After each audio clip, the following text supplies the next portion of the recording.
Third guy, or I should say fourth now. We got three left. Wide receiver Stefon Diggs, Minnesota.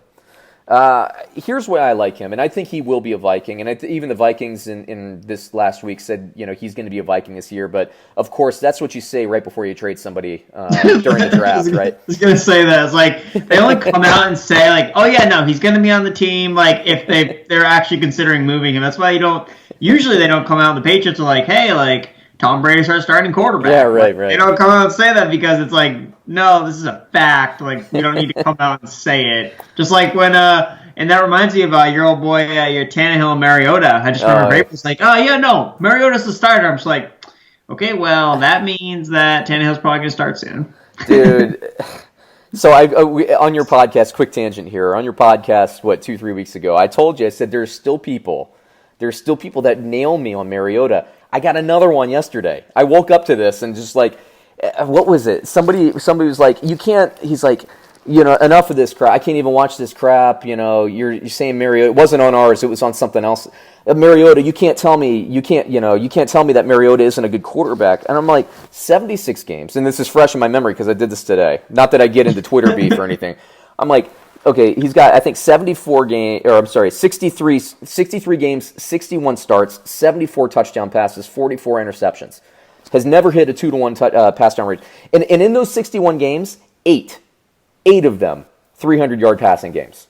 He has 8 career 300-yard passing games in 60. This is 2020.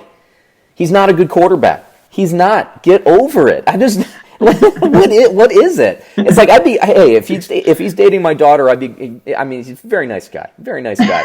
He's not an NFL quarterback. He's not. Goodness gracious. What is this? I've never seen anything like this. It's like the Tebow stuff. We'll get comments on this video. No, if Tebow wanted to move away from the Mets, he could still be a starting quarterback. And they're all probably from freaking Gainesville, I can tell you. All right, it's about that. Back to Diggs. So here's what I think. I think he will be, seriously, I think he will be on the Vikings. Although, if he's not on the Vikings, I imagine he'll go somewhere where we'll have some opportunities. So I think regardless of where he is, I think he'll be good. I think Kubiak taking over this offense, I think they're going to be a little bit more confident play calling wise. And remember, Kirk Cousins knows the Shanahan system because that's what he came up with Mike and Kyle Shanahan in Washington. So he knows the system already.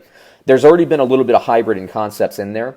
And then Adam Thielen only played in 10 games, and in 2 of those games he was really limited. So him drawing most of the coverage on the other side, combined with, I think, Gary Kubiak calling more passing plays, and Stefon Diggs getting more kind of one-on-one matchups deep and with his deep crosses, I think he's going to have a nice bounce-back year this year. What do you think about that theory? Yeah, the thing with Diggs is he's always been an efficiency guy over a volume guy. Yeah. And in fantasy, we usually try to have confidence in volume, where with Diggs, every time you'd start him, you'd be like, well, I know if he gets the ball, he'll do good. That's basically the thing with Diggs. His efficiency, he led the NFL, I believe, this past year in yards per reception. Or he was up there in one of those categories, just a very highly efficiency metric. Mm-hmm. So it's just a matter of if he gets the targets. And it's weird because you think that, with Thielen missing games, that Stefon Diggs would have seen more volume, but that wasn't really the case. Yeah. It was just a matter of because they decided to run the ball. But what happened at the end of the season was Dalvin Cook got banged up. Yeah. So, it's hey, we maybe can't run the ball 80% of the time we want to. Yeah. That maybe doesn't work, and really we need to use these 2 receivers that we've paid money to. So, yes, I do think Diggs is in line for another good season. I guess for me, he's probably not going to be someone that I'm going to be looking to target specifically. I don't think I'm going to go into my drafts and be thinking, I got Diggs. It's going to be a matter of, okay, well, I got Diggs in a few places here and there, but I don't know if I'm just kind of imagine myself in a draft room and seeing Diggs and then the names around him and thinking, is Diggs clearly the better guy? Right. Compared to a guy that's a wide receiver 1? I don't know what the, for example, I don't know what the order the guys are going, but maybe someone like a DJ Moore. It's do I really rather DJ Moore or Stefon Diggs? I think I want to get DJ Moore because I want to chase the upside with a guy Yeah. a younger guy that's the alpha in his offense. So Yeah. I guess that's my kind of look at Diggs. And I know you're making a point, just making a point and threw a name out there, but that Carolina situation, holy crap. That is, seriously, I mentioned I'm delayed with the book a little bit. That's why, is me trying to understand what Mark Rule in this offense. Here's my theory, again, a little quick tangent here. Here's my theory going, and I think I emailed you about this. Last 2 years, Ron Rivera coming under fire. First of all, and it's also a Norv Turner-led offense. Now Scott Turner and his son is going to be taking over with that coaching staff in Washington. But, Norv Turner offenses like bell cow running backs. They like 3-down running backs. So you're always going to get the volume. Most famously, Emmitt Smith. I think he had maybe Trent Richardson's one good year or something in Cleveland. LaDainian Tomlinson was another Norv Turner running back through his coordinator and everything. So, he likes 3-down bell cow running backs. So, and what did we get from Christian McCaffrey? Volume, right? You just mentioned volume. And I think this is going to be controversial when it comes out in the book, but I'm pretty convinced that, the coaching staff coming under fire, the offensive philosophy of Norv Turner being volume-based for your running back, just run him and throw him to death, whatever. He was the only guy that could move the chains for them consistently, especially last year with Cam Newton out and Kyle Allen coming in. They had to get him the ball consistently. Now you got Mark Rule, this college-based coaching staff coming in there.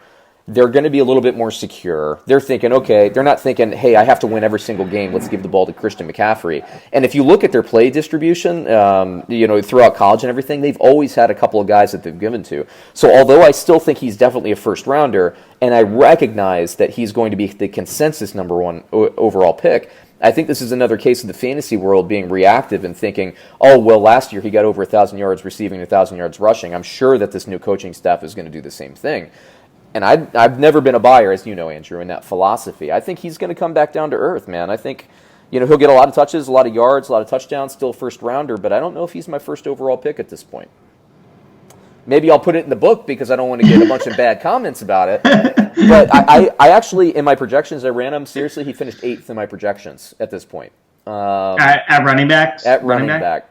And I can't, I couldn't tell you offhand, but I could tell you that Dalvin Cook in Minnesota with Kubiak, I think he'll get maybe a little less carries, but I think he'll get more volume. Kind of like what we saw from Clinton Portis back in Denver way back when.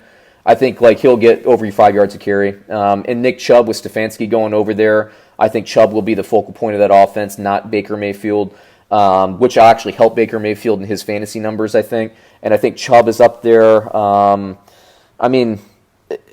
8th, I was surprised to see him that low. I'll have to calibrate and everything. But anyway, there's a little Carolina tangent for you. Speaking of